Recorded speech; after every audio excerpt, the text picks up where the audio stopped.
Hello, hello, everybody. Welcome to Better Together. When you know better, you get better. Our quote of the day: to venture into unmapped territory, sometimes we have to take the experts off the pedestals we've created in our minds for them and put our own intuition onto one.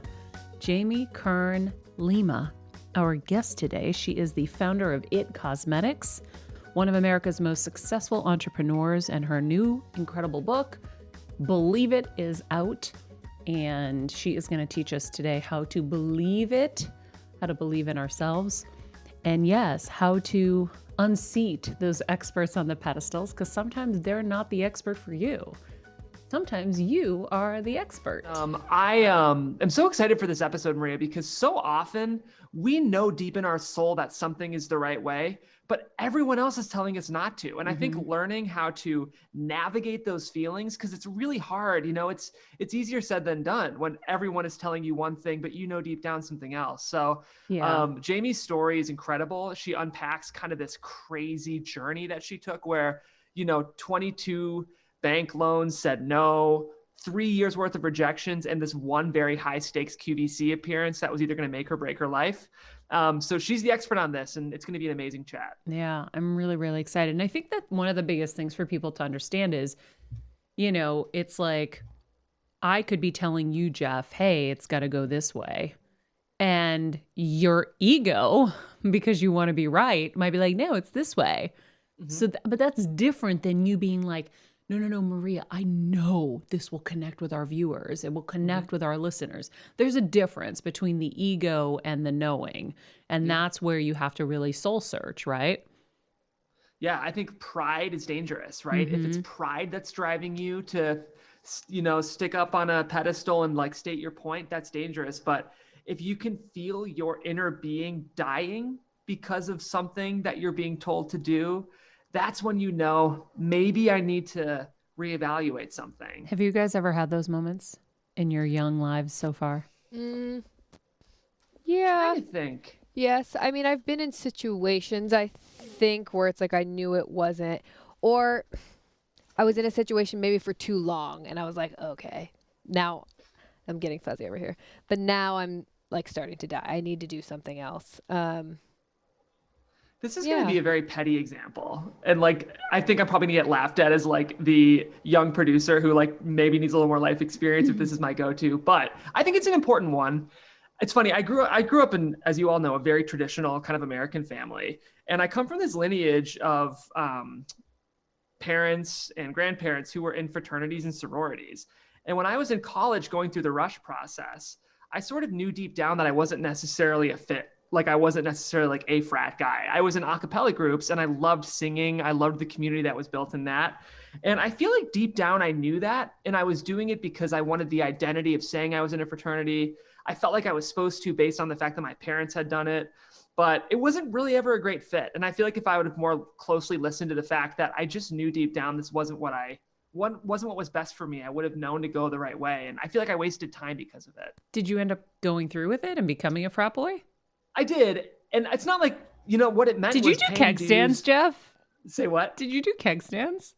There may have been one or two keg stands in my time. Are there photos? University in Oxford. I don't think there are any photos. But the irony, Maria, is most of that fun and community connection I was having was with my a cappella group. If you ever saw the movie Pitch Perfect, I feel like that's a perfect example of my college experience. So what it meant was paying dues and kind of wasting my time, half-assing my commitment to this fraternity. And I wasn't a good member. I was wasting my money, and I was hurting them by, they chose me and I wasn't giving back in the way I should. So it's kind of maybe not the most deep example, but it is something where you shouldn't join an organization or commit to something just because you feel like you should. Yeah. Well, listen, Jeff, you're still 30 years young. Yes. Right. And by the way, listen, sometimes in your journey in life, you don't know when those kind of stumbles are going to happen, right? Maybe you just haven't had those heartache moments yet. And at the same time as I would wish I would have had no heartache by 30, I also wouldn't be where I was if I didn't have heartache. So it's like, I remember having to give a speech to first generation American kids. And I was like, guys, so we have a training that other kids don't have, right?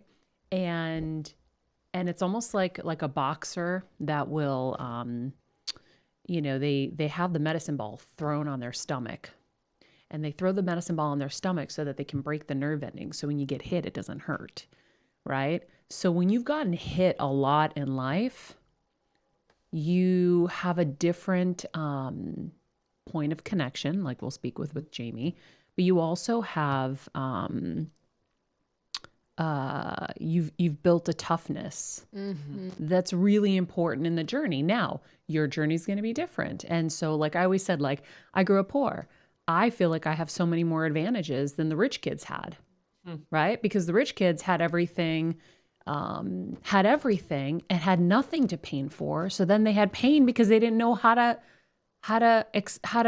want the next thing, because the next thing was already there and given to them. When you have nothing to fight for, then there's a misery that comes with that people never understand. That's why spoiling your kids is so bad, because they have nothing to fight for.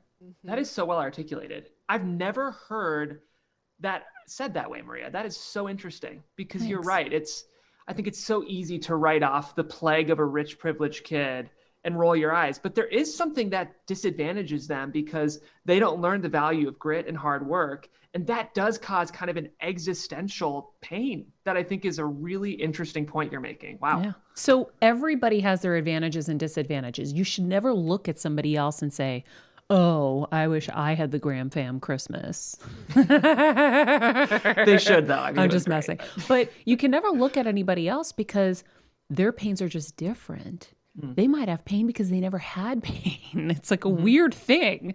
But I've had people who said to me, like, where did we go wrong? And I was like, you gave them everything, so they had nothing to fight for. So now they're miserable because what is their life? They have nothing to, notch up. And I want that new thing. And I want that new thing. I remember I had a neighbor. We bought our first house. Our neighbors were from Finland, and I've talked about them before.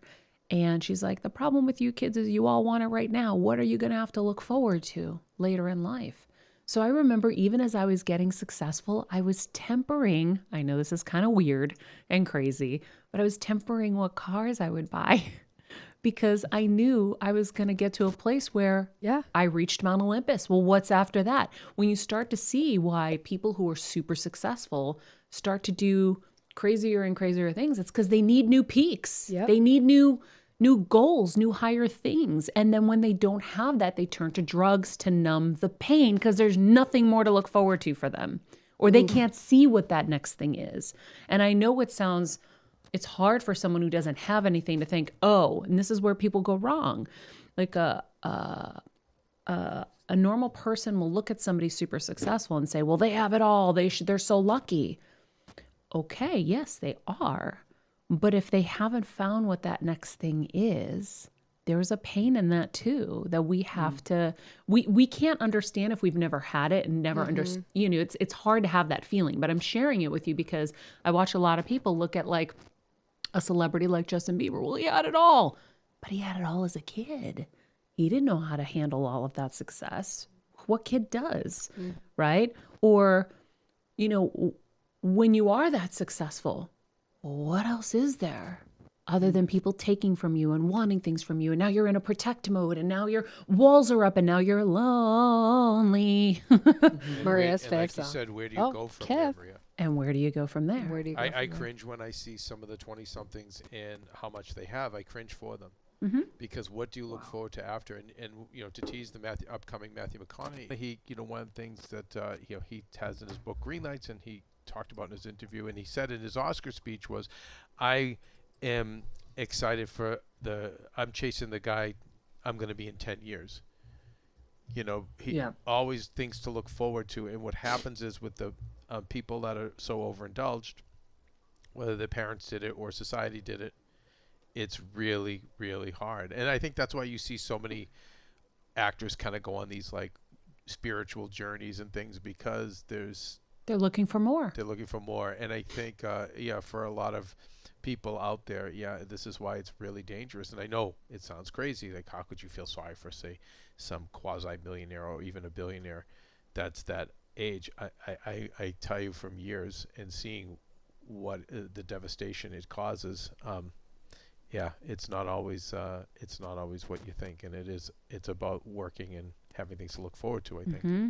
I love that. And Maria, I have to say, when you talk about tempering yourself with your car is, I remember when I first moved to LA, and I had an okay amount of savings because I had hustled at home before I came here, that I could have probably lived in like a better place than I did. But I remember I shared a room, slept on the floor in a twin mattress with there was 5 girls, 2 dogs.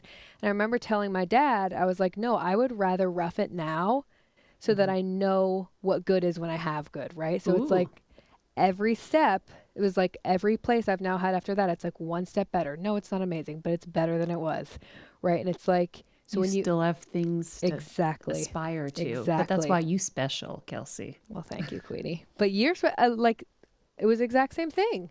When you said that, I was like, oh my gosh, yes. Mm-hmm. Yes. So I don't know how we got down that path, I but love it, we though. did. And that is that. So I guess we should just get to our interview because for more inspiring chat, let's go to the queen herself, Miss Jamie Kern Lima. Jamie Kern Lima is one of America's most successful entrepreneurs. She sold her problem-solving makeup line of 300 products to L'Oreal for $1.2 billion in cash in 2016, staying on as CEO of IT Cosmetics, making her the first CEO in L'Oreal's history. The former morning news anchor started testing makeup to help cover up her rosacea, a hereditary skin condition that causes blotchy red skin. And she is here today to discuss her new book, Believe It, which can help you manifest the life you have always wanted. Jamie, thank you so much for being here. Maria, I'm so happy to be here with you. So excited. It's a big week and I'm just great. Yeah, I'm grateful to be here with you. Thank you. Well, it's exciting because, you created something out of necessity, which is always probably like the best recipe for success.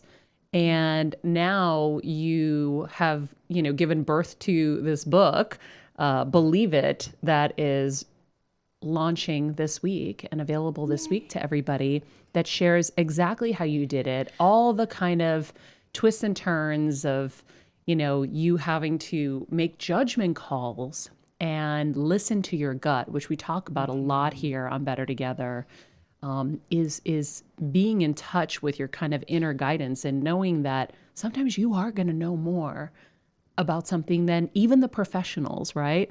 Like, yes. I look back to when I wrote my first book, The Every Girl's Guide to Life, and it was a New York Times bestseller. And, when I first wrote it, they told my lawyer I was writing a bad book. And so he called me. He's like, "Are you writing a bad book?" And I go, "I have no idea. I've never written a book before." I'm like, "I think this is useful information, but maybe I'm crazy." And so I sent it out to some people that I thought, could give me some good opinions. It was like my old choir, singing mate and a teacher friend of mine. And they're like, "This is amazing." I'm like, "Is this stuff that would help you?" And they're like, "Yeah." So I went back to them and I said, "I'd rather fail on my own accord than listen to what you think this should be." And of course, I won out by listening to my gut. And of course, Kevin was right there with me making those decisions. But you had a similar journey. And I think it's really important for people to hear those moments where you got to either listen to them or listen to you.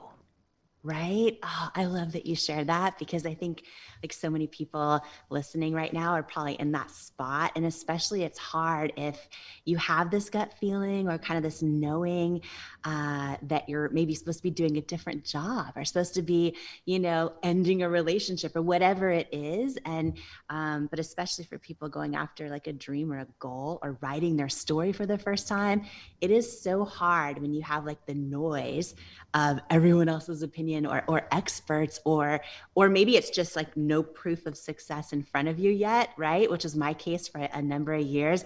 But then you have that inner knowing that's saying, oh, you're supposed to do this or you're on the right track. And, it's literally, Maria, the biggest reason I wrote this book, believe it, because I feel like so many of us, that noise is so loud around us, whether it's just like lack of success or sometimes it's our friends and family, and they love us and they mean well, but they're like, they want us to stay in our comfort zone because like they're seeing our own situation through the lens of their own fear, right? And we hear all this stuff, and I feel like so many of us, or there's so many people out there going like, I don't know how to find my purpose or how to step into all of who I am. And I think the biggest reason is because we hear all of those things and we never actually learn to like turn down the volume on them and actually hear our own truth, and then like trust ourselves, right? And yeah, my story is so much of that. And like this book, believe it, it's when you see the headlines out there, right? And this is really what made me realize how important it is, and why, by the way, why I love your show so much is because it's like the stories behind the stories. It's like it's the when you pull back the real curtain, not like the headlines, but really share the real stuff. It's how we all connect and how we know we're not alone in our failures and rejections and all that stuff, right? And year after year, what kept happening, and especially the last 3 years, is every time I would see my story anywhere or get a DM on Instagram, it was always like, oh, you went from Denny's waitress to $1 billion entrepreneur. Like, did you just get lucky, or did you, like, it was all the headline only. Yep. And I'm like, oh, wow. If I don't figure out how to share the real story, which in my case, my story is really a simple one of a girl who went from not believing in herself to learning how to believe in herself, and not trusting herself to learning how to actually hear my own inner voice and then make that decision to trust it. And really a journey of going from, doubting I'm enough to how to step into knowing I'm enough. And I feel like that story is also the story of so many people out there right now, right? It's like so many of us, we know we have this feeling inside that we're created to do more, to give more, to serve more, to be more, but we kind of still doubt it anyways. And learning how to believe in yourself and trust yourself is literally why I wrote this book. And it's like, when I started this journey, and I don't know if you've had this situation, but I thought so my whole life growing up, I would watch Oprah in my living room, right? Every single day as a little girl. And I'm like, oh, like my dream was, I thought for sure that I was going to go into that as a career and tell other people's stories and interview other people. I've loved it my whole life. I remember like loving you, and I think it was called Channel One. Yeah. Am I right? Like, yeah, right. And I was like, she's amazing. And I get so fired up. Like, that's what I want to do. And so I was in my career as a journalist, and I thought this is my dream job and I'm going to do this my whole life. And I was anchoring the news, and I started in a really small market and moved my way up. And I was in Portland, Oregon at the time, anchoring the weekend morning news and reporting. And anyhow, what happened was like this big setback, right? And I think so many times, especially now, I look back on so many setbacks I've gone through, and I actually truly believe in so many cases, the setbacks we go through, even though they're painful or they suck or they don't feel fair, I feel like setbacks are so often setups. If we really listen to them, right, for what we're called to do on our journey. And I was literally anchoring the news thinking I was in my dream job. And I started getting this skin condition called rosacea, which is hereditary and there's no cure for it. And it came in the form of like, and I still have it to this day right now, bright red cheeks. I would get it all over my face, but mainly my cheeks. And if you imagine like big bumps, for anyone listening right now who's never seen it, we get big bumps on my cheeks, and they would feel like sandpaper. And so I'd be anchoring the news, and I would hear in my earpiece from the producer, there's something on your face, there's something on your face, wipe it off, there's something, and I'd be live, and I would know inside, oh, there's nothing I can wipe off right now. It's the makeup breaking up. And so I went through this season of thinking like, okay, what am I going to do? So I would spend my paycheck on every different type of makeup out there, from the drugstore brands to the department stores to the pro artist brands, thinking like, okay, I need to just solve this and I'll be fine. And no makeup would work. And I was like, okay, am I going to get fired? Are viewers going to start turning the channel, like all those, like that inner critic, which is so great. It was like taking over my life. And anyhow, I had this kind of moment that was the start of this setback turning into this setup. Cause I thought, Maria, I was in my dream job, and it was this weird thing that happened because you started the show by talking about trusting yourself. I kept having this feeling like in my gut, if you can create a product that actually works for you, there's probably so many other people out there that have just, can't find anything that works for them. And this could be something that really matters or that makes an impact. But I didn't know anybody in the beauty industry. I didn't have any connections. And as a local market news anchor, I had almost no money. So it didn't make sense. And on top of it, I thought I was in my dream job. But like sometimes I think knowing when to let go of a dream is as important as knowing when to go after one. And it was this moment where, and I look, oh my gosh, I'm going to get so fired up about this because I'm getting the chills as you're speaking. Right. Because like if I wouldn't have listened to my gut in that moment, even when it didn't make any sense, like everything would be different. And it's hard sometimes though, because, in that case, I have friends and family that love me and they're like, you're in your dream job. What are you talking about? You're going to quit and start something in your living room and all the things. Right. And so long story short, and by the way, Maria, the other thing, and I've heard, I know you are you have so many great thought leaders on your show that talk about like even knowing your why for things and how a lot of times people will have a goal or a dream, but if they don't have a really good why, it doesn't fuel them through. And there was one thing just to share about that, because now I've met thousands of other entrepreneurs over the years, and I've seen most of them don't make it. And one of the things is like a lot of times people will have a why, but they actually don't, like a why that sounds good, but then they don't go deep enough and like peel back the layers so that it's so deep and hit such a pain point for them that they care about so much that they keep going.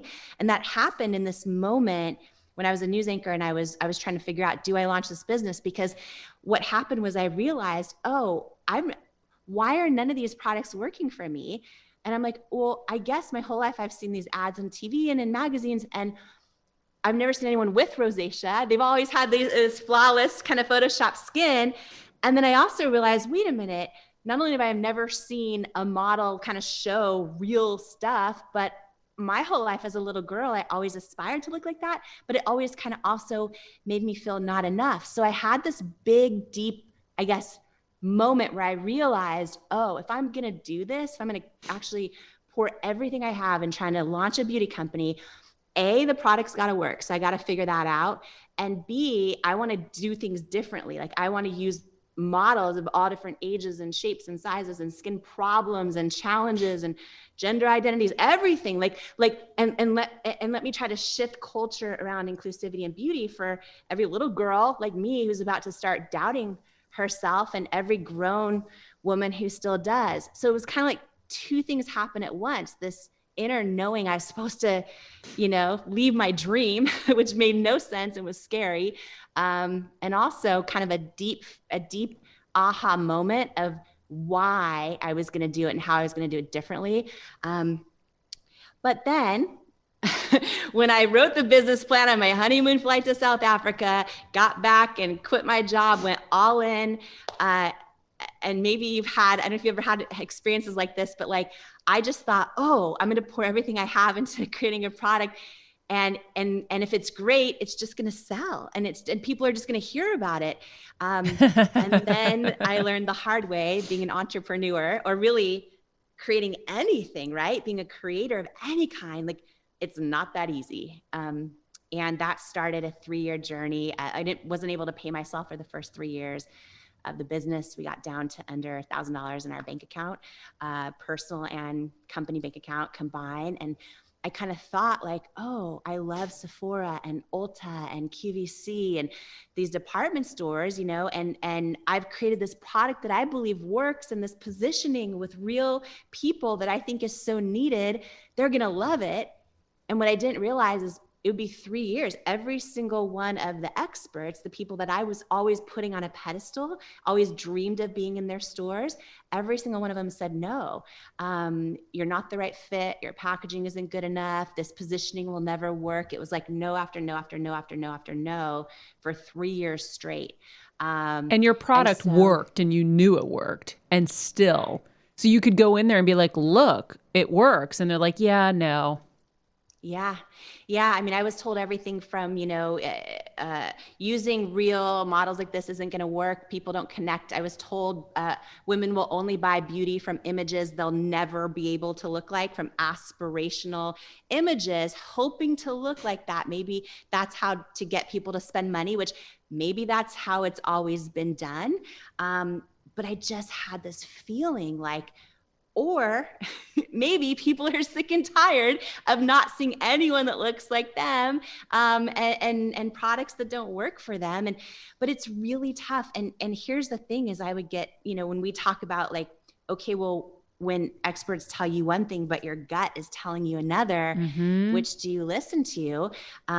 It was really hard and it was really challenging, because during that 3-year window, I mean, there were times where I would finally get a yes to a meeting at Sephora and just literally leave in tear, trying to hold tears back so I could get out of the lobby and around the corner on Market Street and just sob my eyes out when it was another no.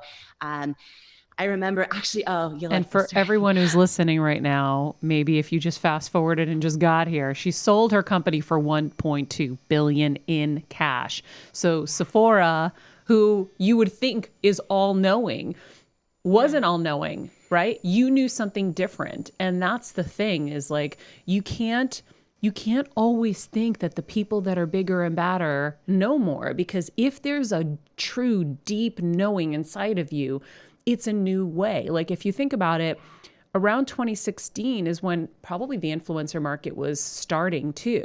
And then you started seeing like a Kim Kardashian going on Instagram and showing her skin and her flaws and how she fixes her makeup. People weren't doing that before. People were never showing the behind the scenes. And before that, yes, we were all just buying the unattainable because that was all they were offering. Yes.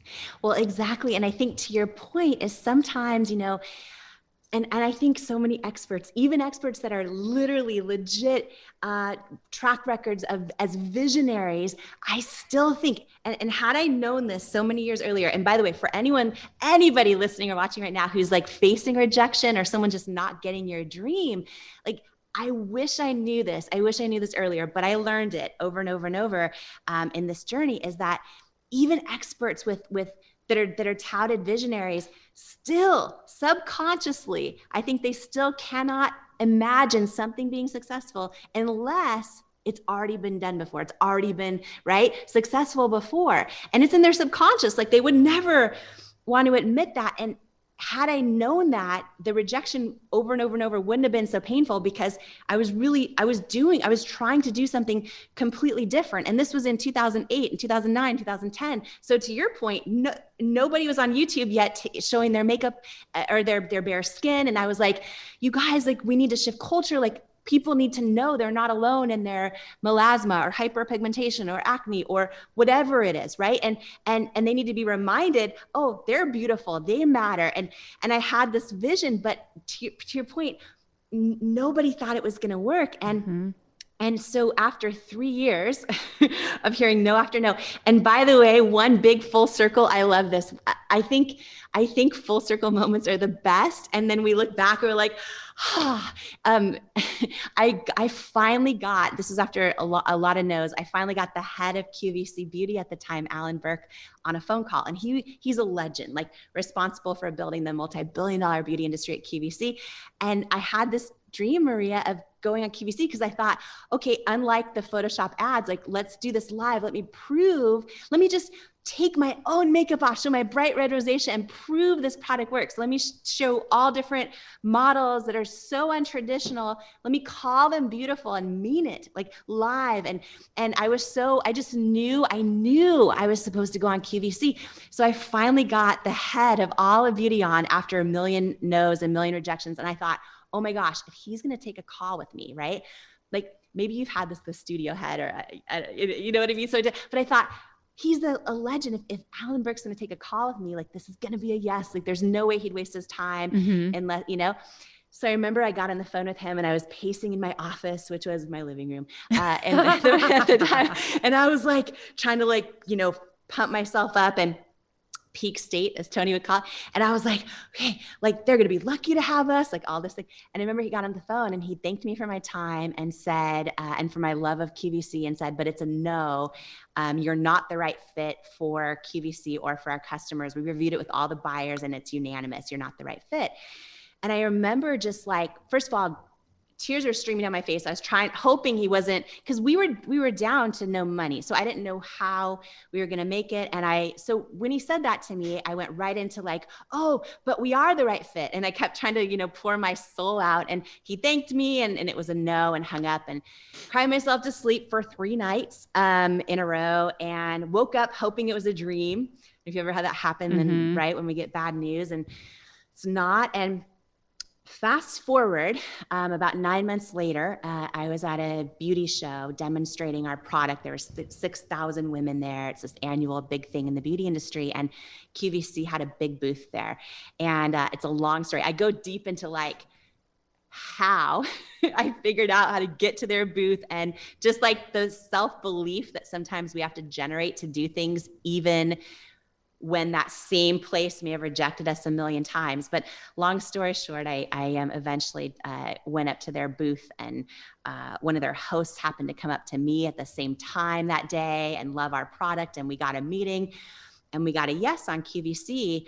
But what it meant, and just to share this story in case anyone else out there really needs to hear this too, is I learned in this next moment in time, probably the biggest business and life lesson I've ever learned as it pertains to trusting your gut. Because sometimes we know what we believe and what our values are and all those things, but then when everything's on the line and people are telling us to do it differently, it's really hard to stick to what we know and to trust ourselves. And we got a yes after 3 years to one shot on QVC. And what it meant was we got this one airing in this 10-minute window, and we had to hit their sales goal or not come back. And at the time, you know, we're packing boxes in our living room. I can't even afford to hire anybody. We're 3 years into constant rejection. And we were doing about 2 to 3 orders a day on our website, right? Well, QVC, we needed to sell over 6,000 units of our concealer in a 10-minute window to hit their sales goal, because they're live to 100 million homes, right? And so I'm like, and we had no money. So we had to get an SBA loan, which the first 22 banks said no. The last one, 22 banks rejected you, and you kept going. Yep. And we kept going. And it was the 23rd bank, and they gave us this SBA loan that only covered the inventory that we needed to manufacture, pay for, and get to QVC. Here's the thing, Maria. How did you even get a yes at that point, where you have no proven track record that this is going to work? You actually have a record that says it's not going to work. So how did you get that? Exactly. I mean, it was just pure belief, like going one bank after another, after another, after another. I mean, we had to personally guarantee the loan. So you used our whole credit history to try and personally guarantee, right? This Which one any loan. of your entrepreneurial advisors probably were horrified and saying, they probably were like, listen, Jamie, we love you, but you gotta cut your losses, right? Exactly. You cut your losses. And, you know, they would say things which are almost always true. You should never accept a purchase order you can't afford to lose. And QVC's consignment in beauty, what that means is we had to pay for all this inventory and ship it in. But if it didn't sell, we weren't going to get paid for it. It would have been shipped back to us, and we'd go out of business. And you wouldn't even have a place to be able to store it because you'd be homeless. Exactly. Seriously. No, it's true. And everything was on the line in that 10 minutes. And we decided to say yes, because at this point it had been 3 years of no's, and we didn't know how we were going to stay alive anyway. So we took this shot. And here's what it all came down to, though, is in that 10-minute window. So they have these outside third-party experts that are awesome. They help a lot of people sell on television and other places. And so we'd hire consultants, and they all told me the same thing, which is, okay, if you want to have your best shot at success in this one chance, this one 10-minute window, here's what you need to do. You need to use this type of model. And it was the models I'd always seen on television, and produce your show this way and all the things. And I would say to them, and we would argue, and I would say, well, listen, if I'm sitting at home and let's say I'm 70 years old and I see someone who looks nothing like me selling a product, how do I know it's going to work for me? Or if I have rosacea or hyperpigmentation, whatever it is, and I just see someone with flawless skin, how do I know? And they're like, listen, and they wanted the best for me. And this is the thing, you guys, a lot of times our friends and family, experts, they want the best for you. Like, they mean so well, right? And that's where it's key to really learn how to turn down the volume on everyone and hear that own inner knowing. And we would get into it, and they all said, listen, we want you to win, and you're going to get one shot. So, here's what we advise you do. So I flew out to QVC a week early before this one chance we had. And I sat in the parking lot in this rental car. And I just stared at the front door, which kind of sounds a little weird and creepy, but it felt so heavy. And I just sat there all alone in this rental car, literally praying, crying, asking God to take it from me, because it felt so heavy, because I knew the next time I walked through those doors, I was either, my whole life would be changed if I stuck with my gut, or I'd be completely out of business. And I sat there in that car, and, at the end of the day, and I was tempted to go, okay, well, yeah, I get one shot. Maybe I do it their way. And once I gain success, then I try it my way. Yep. Right. But I sat there, and I knew, I've learned this lesson, and I know like authenticity alone doesn't guarantee success, but inauthenticity guarantees failure. I knew, right? The only way you can ever authentically connect with another human being is to show up authentically. Like, you literally just can't fake authenticity. So people do it all day long, and sometimes they sell things once all day long being inauthentic, but they actually never form a real connection with that other human being, whether it's their community online or customers, right? Mm-hmm. So I sat there knowing that, and I'm like, if I show up and I do what everyone else is doing to sell product, it's not authentic to who I am and why I created this. But if I do it my way, everyone's saying it's going to fail.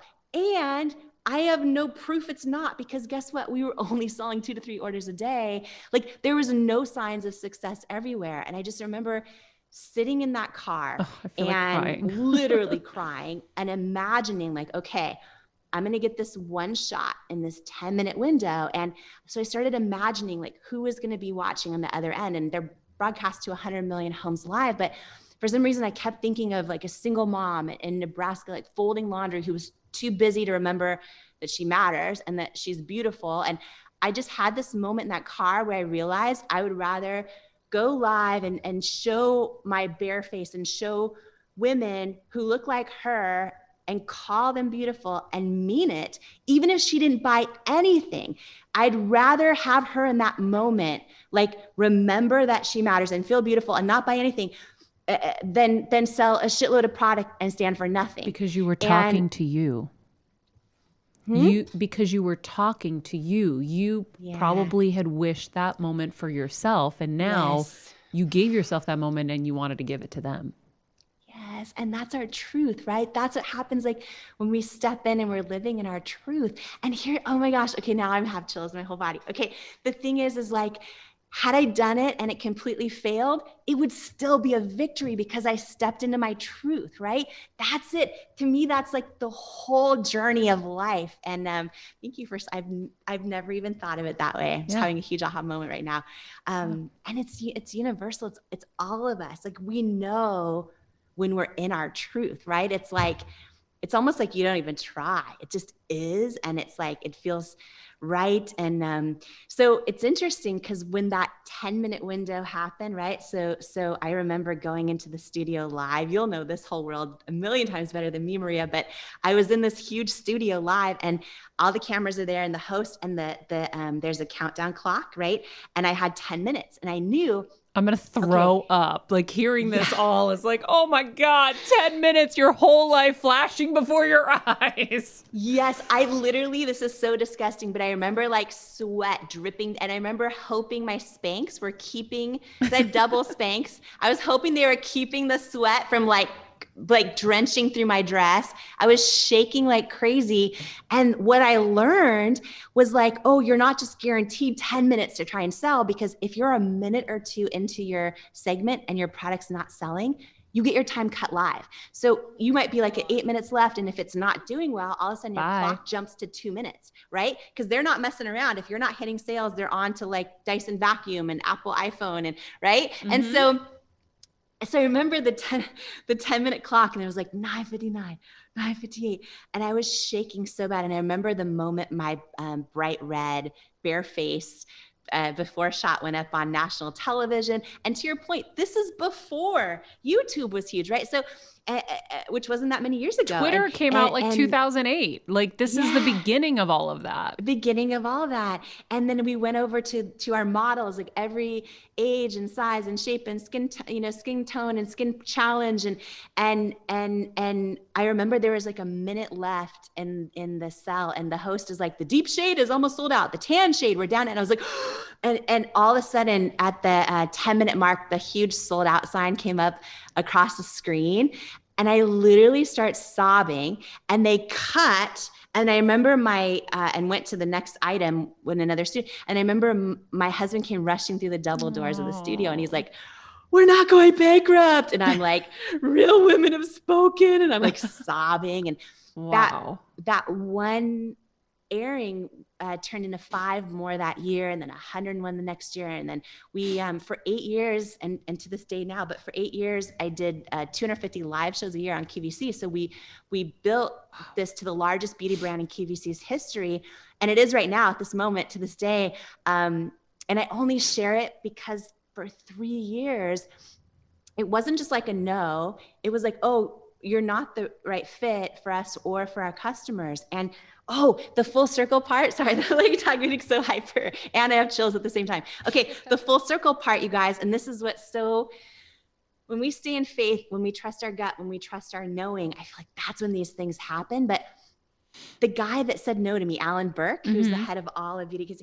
So after we launched on QVC, he ended up becoming one of our biggest champions, but also I got to know him really well, and he became one of my closest mentors, like most brilliant mentors ever, and is to this day. And he retired from QVC. This is the guy that said, you're not the right fit and all those things, that built that's a legend.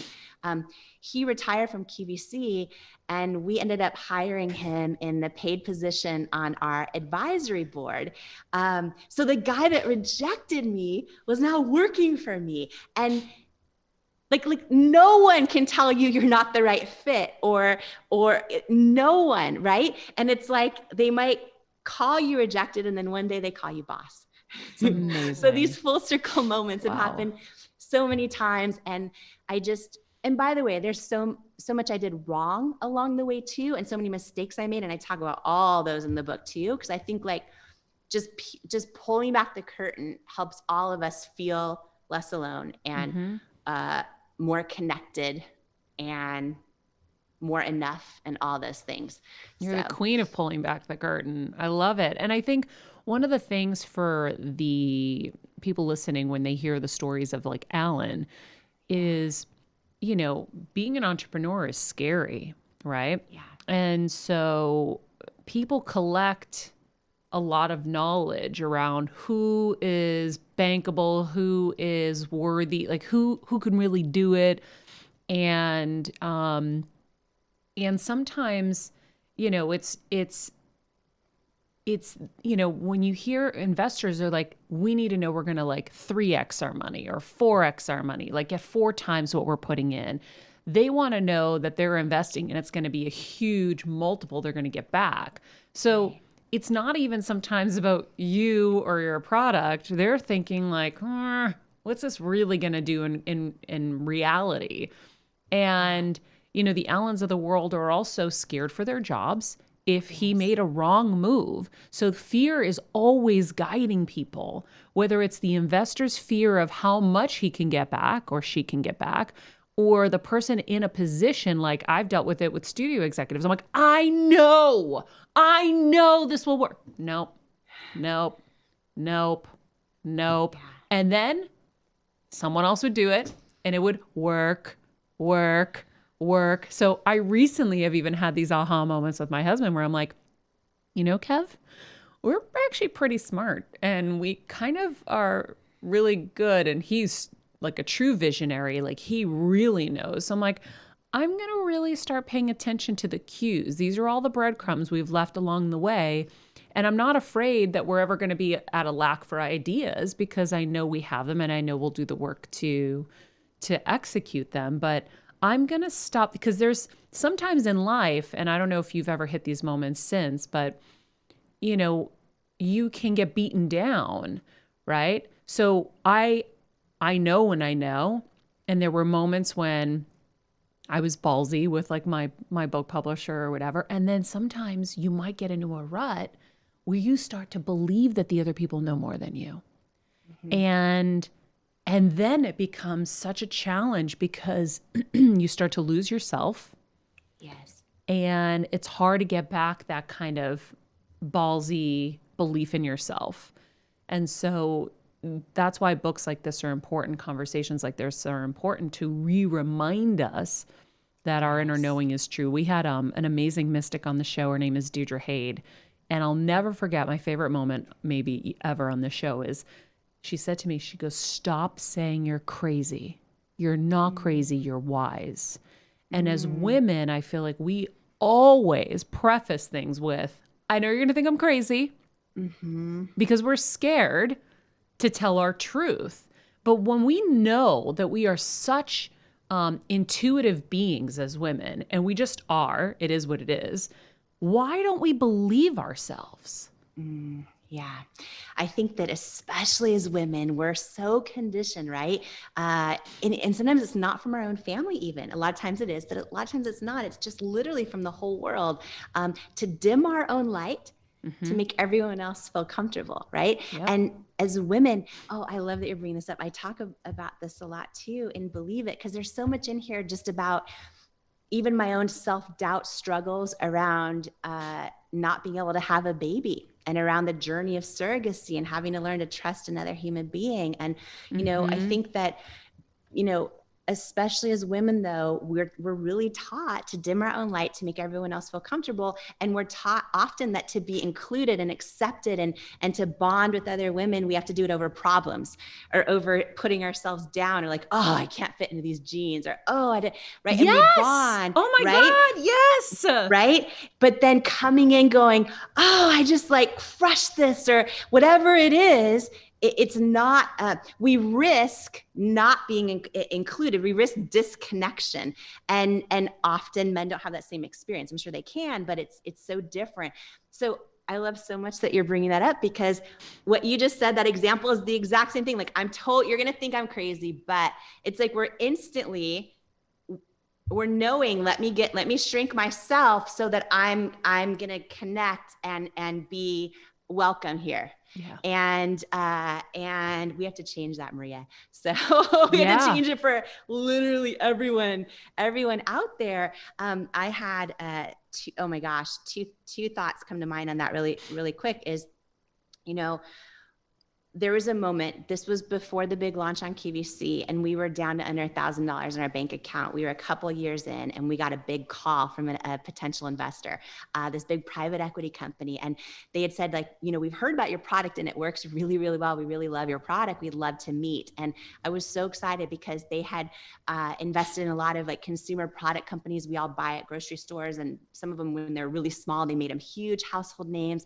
And I thought, oh my gosh, if they invest, they're, not only will I not go bankrupt, but then they're going to use their own connections to maybe help me get in these stores that all keep telling me no. And I was so excited. And we went to meeting after meeting. We started the diligence phase, which is where they ask for all of our projections and our product pipeline. And which means you're really close, by the way, guys. If you don't know any of this, you're really close to them actually forking over the money.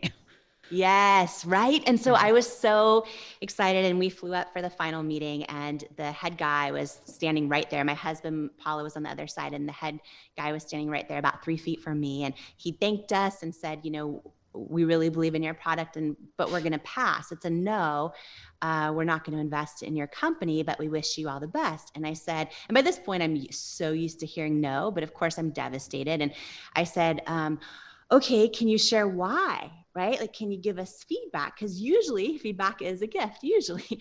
And I'm like, can you share why? And he goes, do you want me to be really honest with you? And I said, yes. And he looked at me and he says, I remember this like it was yesterday, because I remember it felt like his lips were moving in slow motion. I remember feeling my heart like literally jumping out of my chest and smelling his coffee breath for some reason. But he said to me, do you want me to be really honest with you? And I said, yes. And he said, I just don't think women will buy makeup from someone who looks like you with your body and your weight. And I remember him saying this to me, and a couple of things happened. For one, like a lifetime of body doubt and self-doubt like flooded my whole body at once. And I almost felt like I was like staring my own fear straight in the eye, frankly. But I remember in this moment, like having this deep feeling deep down inside, even though it hurt, even though I had to fight like heck to not replay those words over and over and over forever. And in the moment he said this to me, I had this deep feeling he's wrong. Like this deep down feeling, this knowing he's wrong. And by the way, when we sold to L'Oreal for $1.2 billion cash in their largest acquisition in history, I got an email from that same investor who said, congratulations on the L'Oreal deal. I was wrong. And I also learned, had he said yes in that moment, you would have been in the wrong hands. The biggest investment in this firm's history, the most successful investment. But you would have been in the wrong hands. That was God's protection. Exactly. Yes, exactly. Right. Because in the back of his head, he wouldn't have believed in you. He would have believed in the product. He wasn't going to believe in you, and you're the product. You sold this. Yeah. Sorry, guys. I didn't mean to scream in your ears. The other thing, like, that saying, rejection is God's protection. We were so desperate. I would have let him buy the majority of the company for almost nothing, because we had nothing. Right. Yeah. And had he said yes to me then, everything would have changed.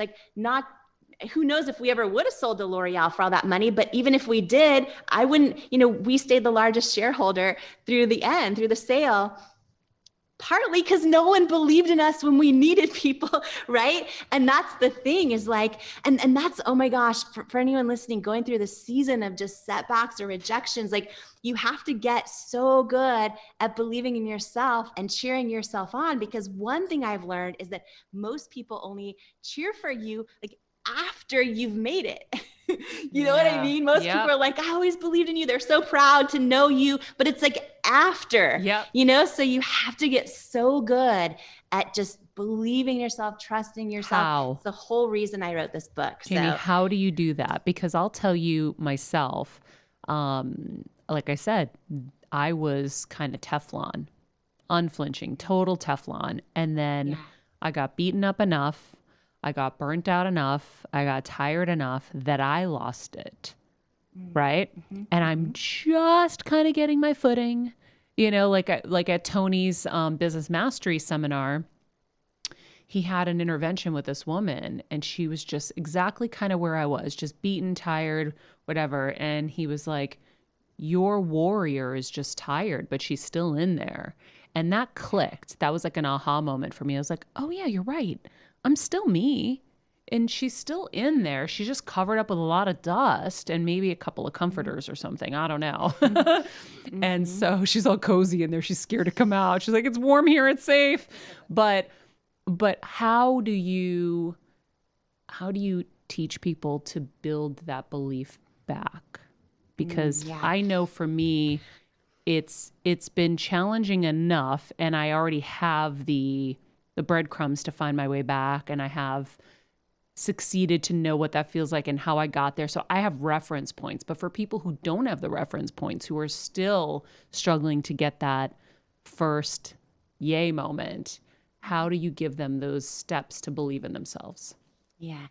I think that two things happen. I think so many people in that spot end up literally talking themselves out of their own truth and never and staying in their comfort zone and turning the volume up on all that other stuff and including their own self-doubt, and then actually miss out entirely on being the person that they're called to be, because it's easier to not become that person. I think when you learn to trust yourself and you learn to hear that inner knowing, that's when you know. And I want to share one thing about what you just shared. First of all, it is like undeniable to everyone in the world who knows you or knows of you that you are called to do great things, right? And what I would say is that what you just described, all of those, the hardships and the self-doubt and the feeling, all those things, if you don't ever go through those, you never have the power to authentically connect with how massive your audience is growing into be, who's going through those things right now. True. So You're making me cry, but it's so true. right? Yeah, well, because I wouldn't be here doing this. Yes. Your calling is so big, and for it to be as big as it is, for you to get to that, like you have to be able to authentically connect with all of those people in what they're going through. Yep. And I think until we go through those things, we can't do that. Yep. Totally agree. As I take my toilet paper to just dab under my eyes. Thank you. And you and you and your husband knowing that the breadcrumbs, saying, oh, look at all the times our knowing was right. They said we weren't, someone else did it and it worked. Looking at all of that is all part of like that journey of that we all, every human being out there goes through, and most never go through because they never take the risk of going through this, as learning how to trust ourselves and how to hear that own voice. And so as someone on the outside that sees everything you just shared of your experience from someone just observing it, I see it as, because I'm not in it, right? I see it as so exciting and obvious, and because your calling is so great, and how many more people like listening right now are having their lives better and being served by you sharing the vulnerability of all those things, right? If you didn't go through them, you would never be able to connect with all these people and help them feel less alone and help them figure out what to do and help them feel like, oh, Maria's going through this, I can go through it too. And, oh, Maria's faced rejection. Okay, I feel less alone because Maria's a freaking icon. Do you know what I mean? But it's like, it's true, yeah.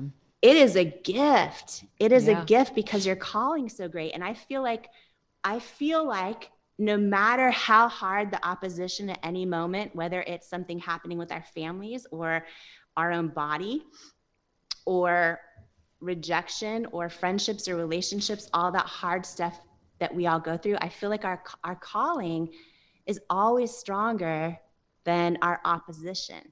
And I think that our life is defined by which we choose to listen to. And what's super powerful is in those tragedies are the gifts, like you said, right? Your producers yelling at you in your ear. That's traumatic, by the way. I know what that's like to have people yelling in your ear when you're live and you have to pretend like it's not happening, right? Yeah.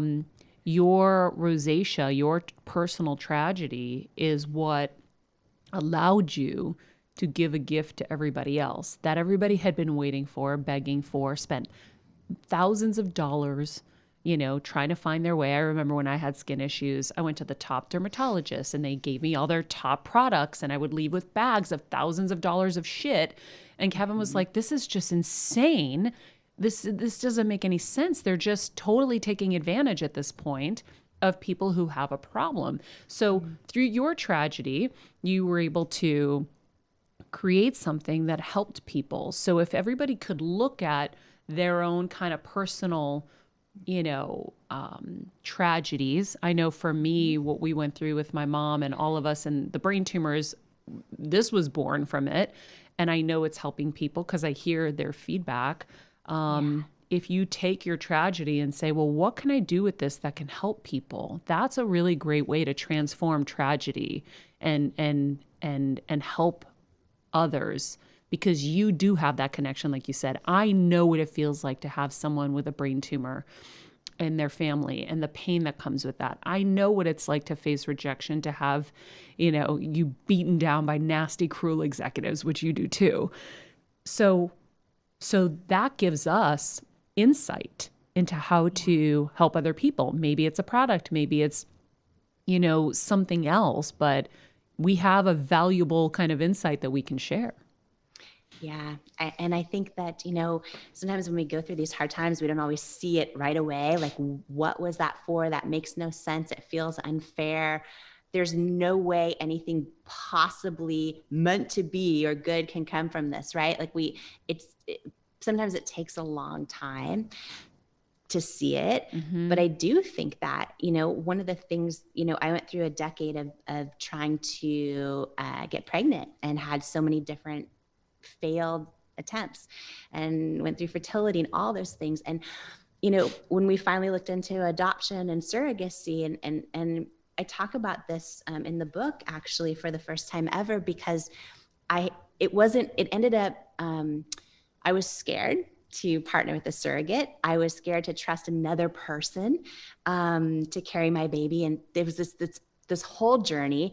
But I had this, at the end of it all, I had this way bigger epiphany, I think, which is, for me, a lot of us kind of take pride in being like a lone wolf, or, oh, I'm not going to count on anyone else. I'm going to figure this out myself. And I'd always been that way.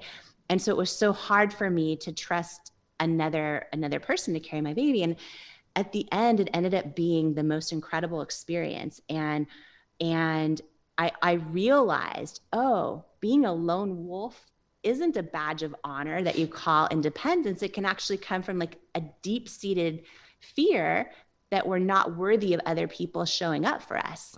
And that was my case. I had this huge, through the journey of surrogacy, through this whole, 10 years of my body not doing what I thought it was supposed to do. And then eventually having my daughter Wonder, and becoming incredible friends with this other woman and her family. And like, I had this epiphany, oh, wow, I've gotten life wrong up until this point, and life's not meant to do alone, and just learning the power of community. And so I think that sometimes we don't always see it, in the moment, but that, really our setbacks almost always can be setups for that person that we're called to be.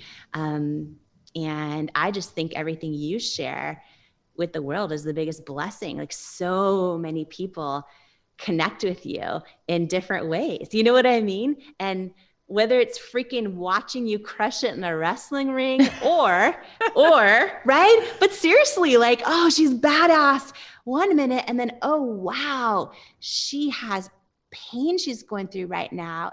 And I feel less alone in it because I'm going through it too, but I don't tell anyone about it because I'm embarrassed, or I am ashamed, or any of those things. So I think the greater your calling, also, the harder the journey. Yes. Right? Yep.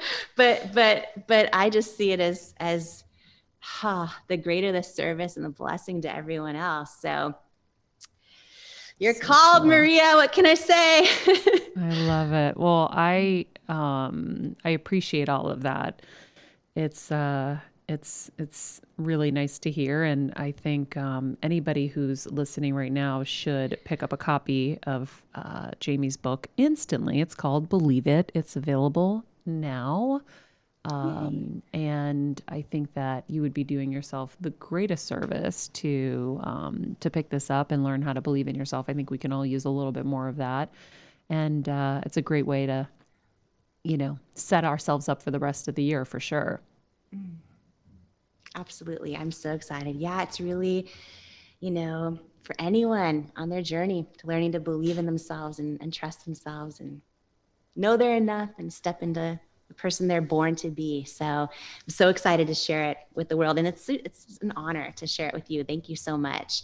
Pick up Jamie Kern Lima's new book, Believe It. It came out February 22nd. It is available now.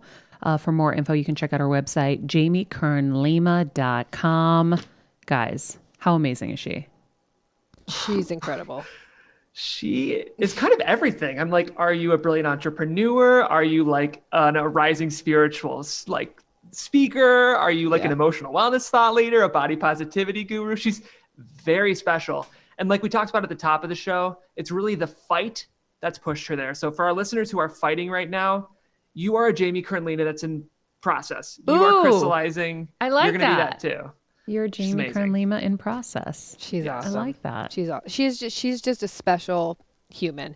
When she was speaking, I was like, your energy. Yeah. She's just so happy and hyper and just so incredible. And so much light. Yes. Just exploding. Yes. But I will button this with, again, you know, no one wants to go through pain. Our whole lives are centered around, you know, how much pleasure can we have and how much pain can we avoid? But look at what comes from pain, guys. And we have to remember, right, that if we aren't having pain, we aren't pushing ourselves. And if we aren't pushing ourselves, we're never going anywhere. We're just staying, boom, here. Wow. And That's then, amazing. If your pain is coming from places that aren't self-inflicted, right? That pain can also be transformed. Like she said, your setback can be your set up. So pain, you know, when they say no pain, no gain, I know it was like a stupid quote, but at the same time, pain can be your best friend. Yeah. Pain can give you a $1.2 billion cash deal with L'Oreal eventually, but it's how much pain can you take, right? It goes back to the Rocky quote. It ain't about how hard you hit. It's about how hard you can get hit and keep moving forward. How much you can take. That's how winning is done, right? How much pain can you take? And it doesn't mean we have to be gluttons for pain. It doesn't mean we have to be, you know, martyrs and whatever. Like, how much can you take? She obviously could take a lot. She took 22 rejections, right? That was just from the bank loan. Thank you, Kevin. There was so just many, from the bank. there Think was of so many all the other- rejections, personal rejections, Yeah, professional she is, rejections. She is resilient. She is the queen of resiliency. And so you want something. You can't think you're going to get it without pain. So you better start getting comfortable with pain. And you better start inviting some of it into your life. You know, I tell these guys every day when we're pushing and we're redlining, guys, you know, it isn't always going to be easy. We're going to redline, but good things come from it if you choose to see it that way, right? Or you can have your white picket fence and you can have it simple, and that's fine. And if that's what you want, that's great. Okay, but wait, can you back up? Yeah. You really think getting a white picket fence, Maria, is so easy? Well, no. But you know what I'm saying. Yeah, but I just also want to say that to get that white picket fence is hard too. It's hard too. That's the whole point is there really is no easy way out of life. So we have to get relative, as Matthew McConaughey taught us in our episode, got to get relative with I have a question, Maria. What if you had parents that took away all the pain for your first, say, 18 to 22 years, and you had teachers in society do that for you as well? Just quick question. Honey, we don't need the negativity right now. Okay. Actually, it's a serious question, though. But that's, again, you're crippling. You're crippling. Let me answer for you from the Office of Executive Producer-Elect. No, so if that is the case, you know, and it's owning up to that, and now coming out and saying, hey, okay, this is not college, this is not high school, it's not prom, it's not activities, it's the real deal, and it is, no matter how much we as a society try to police all of it, it's to achieve any dream in life is going to be hard. And I think embracing it, and I think if you don't medicate and you don't resort to unethical or illegal activities, rejection will be protection. And the things, the pitfalls you're getting are going to help you later. It's just not going to be revealed to you until later. But if you stay the course, and one of the things, and again, I'll go to the Matthew McConaughey interview, is patience. Mm-hmm. You got to have patience. You know, I have, I'm working with someone right now, a PR guy who, was like, when's it going to happen? When's it going to? And I found out he's only been in LA for 4 months. It's like, oh my God, I've been at this for 30 years. Mm-hmm. So you have to understand, it's a marathon. It's not a sprint, and it's going to be hard. Now, what you were saying, Maria, is not so much the white picket fence. If you don't want those big dreams and big aspirations, then that's okay. Mm-hmm. Then that's okay. But what I find is, and I was talking to Jeff and Kelsey about this weekend, I find that in society is we have people who have the dreams, are not willing to go through what it takes to fulfill those dreams, and then are bitter and angry and jealous against others. And that's not right. I'd rather just be honest with yourself and say, you know what, not for me. Yeah. Maria, how you work, we've had people say so many times. Who said, like, you guys work day and night, 7 days a week. You're insane. Yeah. And you know what? I respect them for saying that. And the ones who are like, that's not, I go to my best friend from college, Steve Razzle. Maria, I know you've been helping him with his wife right now who's sick. But with Steve, there's been times where, he's in finance. I'm like, I'm going to hook you up with this guy, and you need to talk to that one. And it was like about 10 years ago, he goes, Kev, listen to me.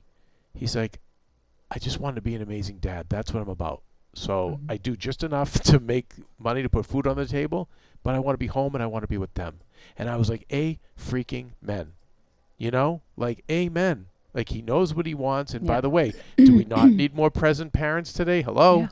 So, but back to pain. But admit it. If you have this big dream, right? At AfterBuzz, I've got 400 hosts with big dreams. How many of them are willing to go through the pain? They want all the pain taken away, and they just want the results. Which, by the way, the results won't mean anything either. That's a whole other thing. If you don't go through the pain, you won't respect it. Jamie's story would not have been exciting to us in the least if there wasn't so much pain involved.